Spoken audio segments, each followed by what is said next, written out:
Hey, salut les amis, c'est Wiltemer et bienvenue pour l'édition du 16 du 5 2021 du petit journal du crypto. Alors aujourd'hui, on a un market cap global à 2193 milliards de dollars. Tu remarqueras qu'on perd 1,75% sur la journée. Le Bitcoin perd encore 1,35%. Il a même chuté en dessous des 47 000 et on vient d'imprimer un nouveau plus bas. Conclusion, est-ce qu'on rentre dans le bear market? On verra ça tout à l'heure dans l'analyse technique, mais je t'ai déjà exposé ça en long et en large hier sur ma vidéo du petit journal du crypto.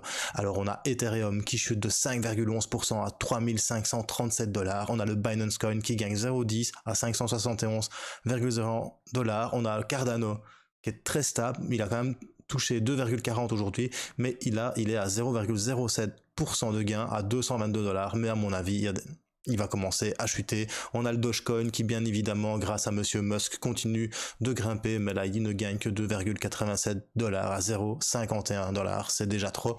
On a le Tether en 6e position. On a le petit Ripple de Jean-Pierre Riffard qui nous a fait aussi un bel all-time, un beau haut aujourd'hui, mais ça chute. Pourquoi? Bitcoin chute. Il gagne quand même 1,39 dollars. On a le Polkadot de Magic War qui ramasse 8,25% à 41,52.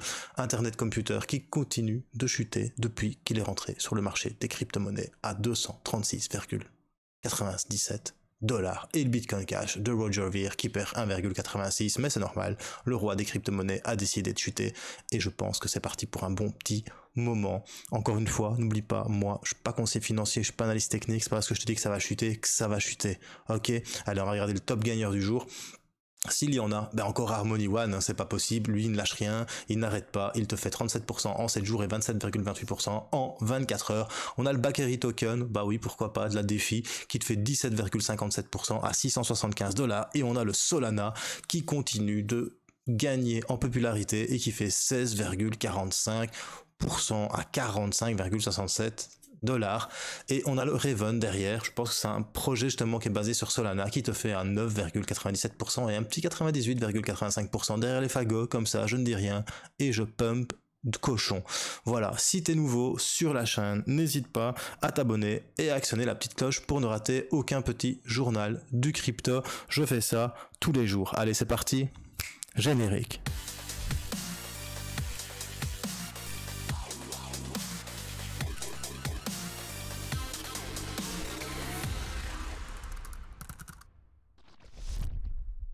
Et si t'es nouveau, n'hésite pas aussi à nous rejoindre sur Culture Crypto Twitter. On atteint bientôt les 7000 abonnés. Allez, on commence par la petite news du jour. C'est le prix du Ripple qui augmente de 17% et Stellar Lumen atteint un niveau record. C'est plutôt sympa. Ripple continue d'augmenter. Dernièrement, il a atteint 1,60$. C'est son plus haut depuis lundi passé. Maintenant, voilà, le Bitcoin a décidé de chuter. Conclusion, à mon avis, le Ripple, il va continuer de chuter. Stellar augmente de 18% quant à lui et atteint les 0,70$, c'est son record absolu. Alors on a encore Elon Musk qui sort, qui fait des tweets pour le Dogecoin, bien évidemment, et Elon Musk veut augmenter considérablement l'évolutivité du Dogecoin afin de battre le Bitcoin, car Monsieur Musk affirme que Dogecoin va gagner haut la main contre le Bitcoin si il évolue. Peut-être. On va voir ce que tu vas être capable de faire avec l'équipe Dogecoin qui n'existe pas. Donc voilà, oui, bon, que dire. Voilà. Il a encore fait un tweet pour essayer de faire pumper sa crypto-monnaie. À mon avis, il doit en avoir, mais pas qu'un petit peu. Après ça, on a un petit article sur Cosmos. C'est sur beingcrypto.com. Assez sympa. Il t'explique un petit peu qu'est-ce que Cosmos et comment Cosmos fonctionne. Cosmos, c'est un écosystème qui permet l'interopérabilité et l'évolutivité des blockchains. Il veut utiliser le consensus BFT, c'est le Byzantine Fault Tolerance, et grâce à son projet, en fait, que veut faire Cosmos? Il veut que la communication entre des blockchains natifs, il veut créer un écosystème qui permet l'interopérabilité et l'évolutivité des blockchains en permettant un libre échange d'actifs et de données entre les blockchains souveraines et décentralisées grâce à son protocole IBC inter-blockchain. Franchement, Cosmos, c'est du lourd. S'ils arrivent à faire ce qu'ils veulent faire, ça peut vraiment être quelque chose de très très bien, surtout avec leur projet Tendermint.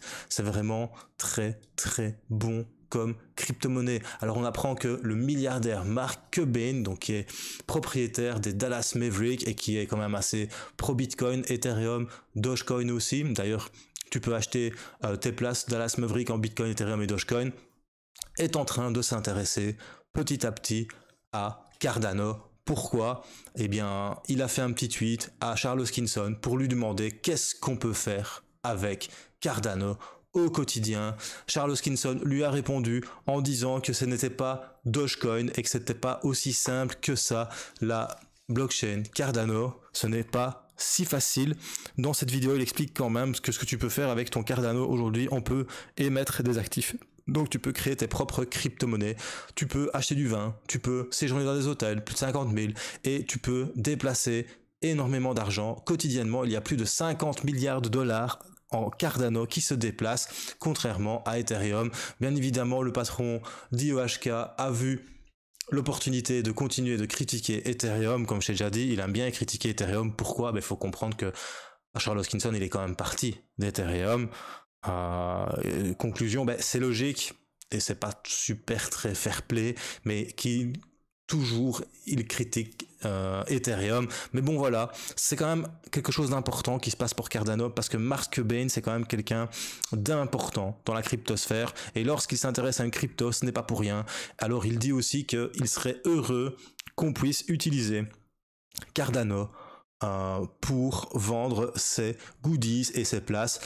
Alors il n'attend qu'une chose, que Cardano soit disponible sur le moyen de paiement BitPay. Donc on espère tous que BitPay va prendre la balle au rebond et peut-être proposer Cardano comme moyen de paiement natif à son application. Après ça, comme je viens de vous dire, on parle de Solana qui atteint un nouveau record avec sa blockchain et sa crypto, le Sol. Pendant que le Bitcoin et les altcoins patauchent dans la small, le Solana atteint un record à 52,42 $. Rien à dire, c'est quelque chose de très bien pour cette crypto-monnaie, mais surtout ça montre qu'il y a une effervescence autour de cette blockchain. Il y a plus de 50 projets qui sont déjà prêts pour le marché, qui ont déjà été lancés sur Solana depuis mars, avec une grande concentration d'applications DeFi, de finances décentralisées. Il y a aussi la recherche d'alternatives à Ethereum qui fait que Solana est un bon parti pour les personnes qui font de la DeFi. Pourquoi? Comme tu le sais bien, Ethereum, si tu fais une transaction, ça te coûte 60 balles, que sur Solana, c'est bien moins cher. Donc bien évidemment, Solana gagne en popularité parce que Ethereum est trop cher. Après ça, on apprend que la RBI aurait exhorté les banques à couper les liens avec les échanges crypto-monnaies et les traders crypto. La RBI, c'est la banque centrale indienne, c'est la Reserve Bank of India. Tu sais bien, ou tu ne le sais peut-être pas, mais en mars 2018, la RBI avait ordonné, avant mars 2018, la RBI avait ordonné aux banques d'arrêter de travailler avec les échanges crypto-monnaies et d'interdire les versements vers les plateformes de trading de crypto-monnaies. La Cour suprême en mars 2020 a annulé cette ordonnance. Du coup, la RBI a transmis de manière informelle aux banques indiennes, c'est-à-dire que dans des réunions secrètes, apparemment, elles auraient demandé d'arrêter les services bancaires aux transactions crypto. Conclusion, la RBI est vraiment en train d'essayer depuis quelques années de mettre des bâtons dans les roues dans les crypto-monnaies, dans l'écosystème. Pourquoi? Est-ce qu'il y a une frustration des banquiers en général contre les crypto-monnaies? Je pense bien. Franchement, je pense bien. Mais bon, voilà, c'est quand même une banque centrale. Et c'est pas n'importe laquelle, c'est celle de l'Inde. Et l'Inde, c'est quand même plus d'1 milliard de personnes.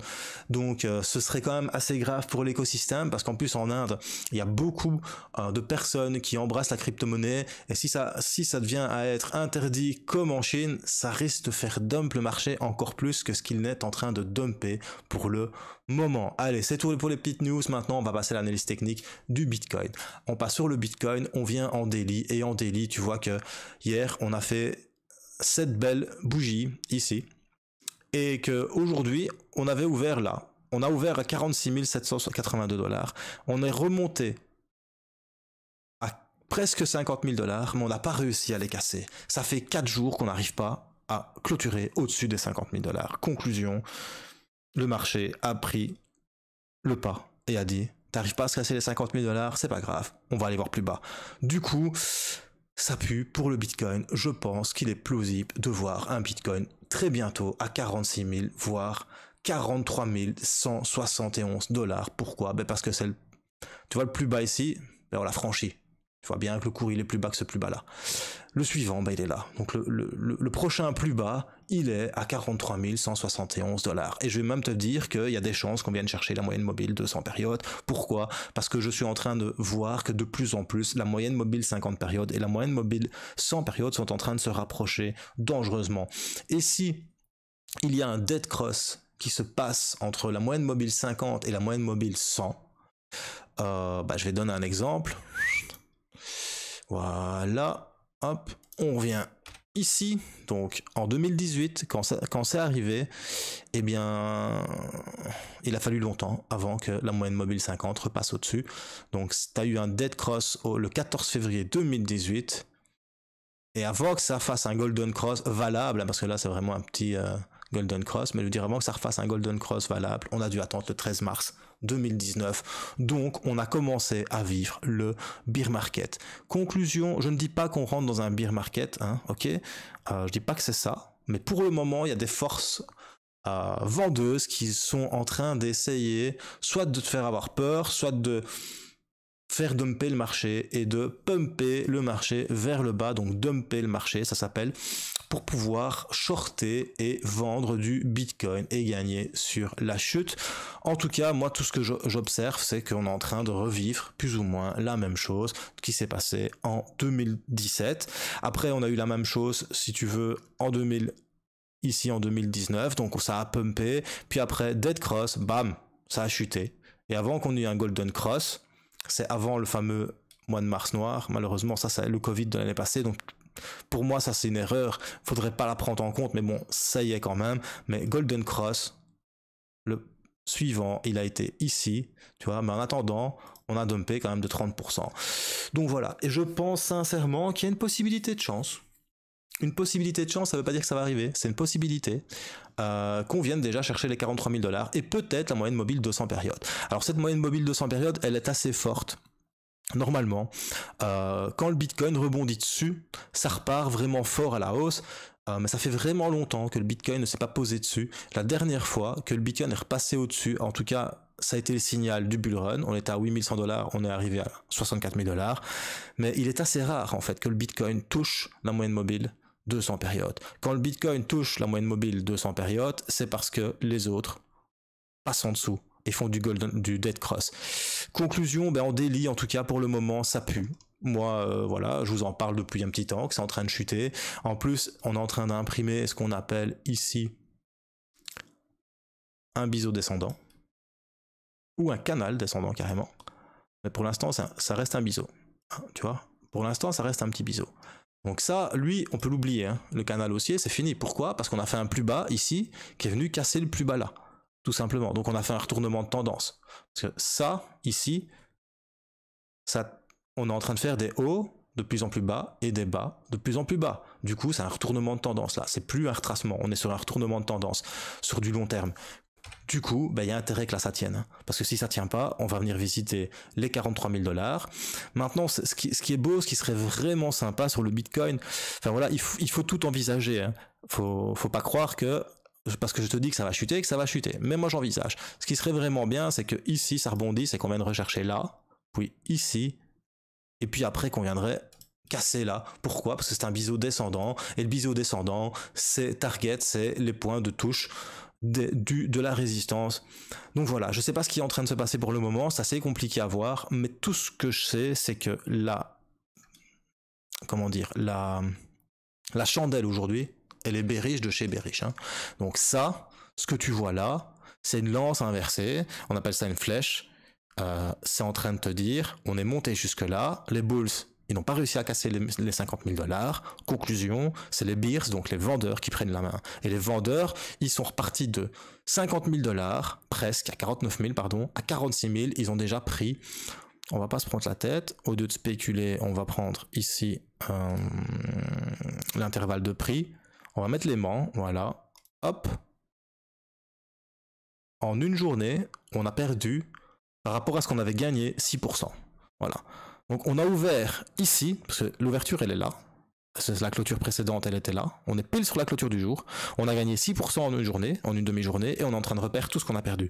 Donc ça montre quoi? Ça montre une faiblesse acheteuse, ça montre vraiment que les vendeurs sont en train de prendre la main.